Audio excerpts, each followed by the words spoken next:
بحضور صاحب السمو الملكي الأمير مولاي رشيد، وبعد أداء صلاتي العصر والجنازة بمسجد الشهداء، شيع جثمان الراحل محمد بن سعيد آيت الدر الوطني والمقاوم والسياسي.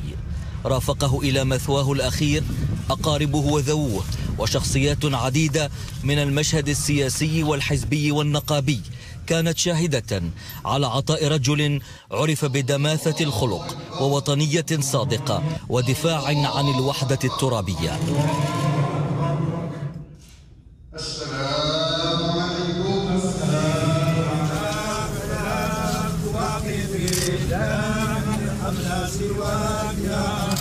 وفي موكب جنائزي مهيب تقدمه صاحب السمو الملكي الأمير مولاي رشيد، نقل جثمان الفقيد إلى مقبرة الشهداء حيث وري الثرى.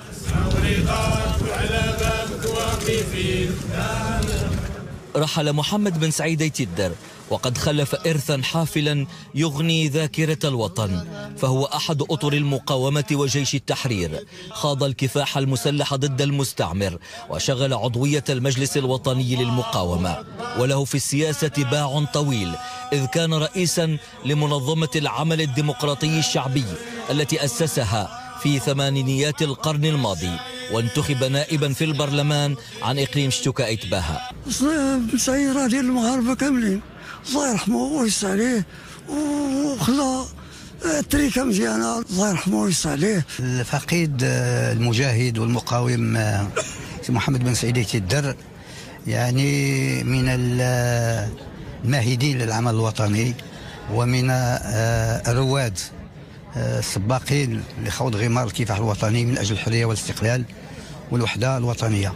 كثيرة هي مهامه ونضالاته وأعماله وشمائله، لا يتسع المقام لذكرها واحدة، لكن حياته كلها كانت جهاد ونضال واعتزاز بالانتماء الوطني والهوية المغربية.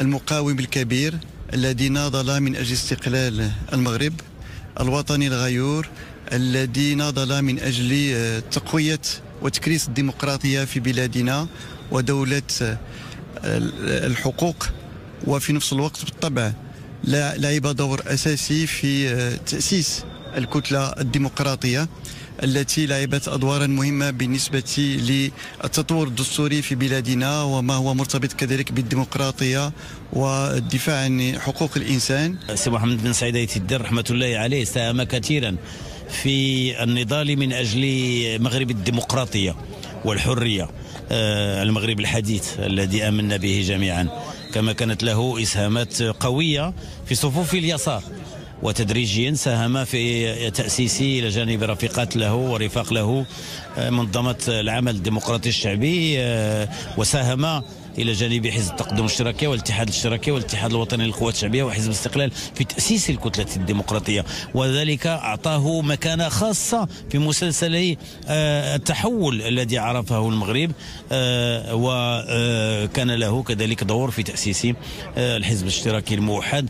يعني الجميع يذكر دوره أيضا في البرلمان المغربي. جئنا لنودع مع الجماهير المغربية بطل من أبطال المغرب، أعطى الكثير لا من ناحية فكره ولا من ناحية ثباته.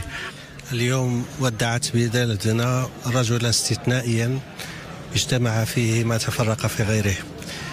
أيقونة اليسار سيدي محمد بن سعيد آيت الدر فارقنا بعد مسار طويل خبر فيه كل دروب النضال، أولا من أجل تحرير الوطن كإطار وكقائد لجيش التحرير خصوصا بالجنوب، وكذلك كسياسي محنك أعطى للتقدم المغربية زخما كبيرا.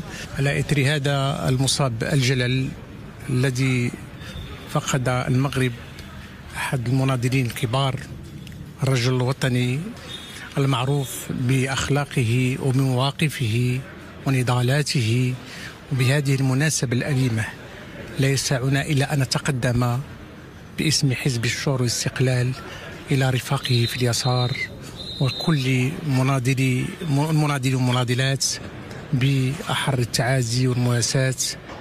كنت دائما ومعي كل أطر مؤسسة محمد الزرقطوني وأسرة الشهيد محمد الزرقطوني تنظر بعين التقدير والإكبار لسيرة هذا المناضل المتميز الذي قدم الشيء الكثير للمغرب على امتداد عمره الذي قارب 100 سنة. كان دائما وفيا للحق ومنتصرا للقضايا الكبرى للوطن، رحمه الله تعالى رحمة واسعة.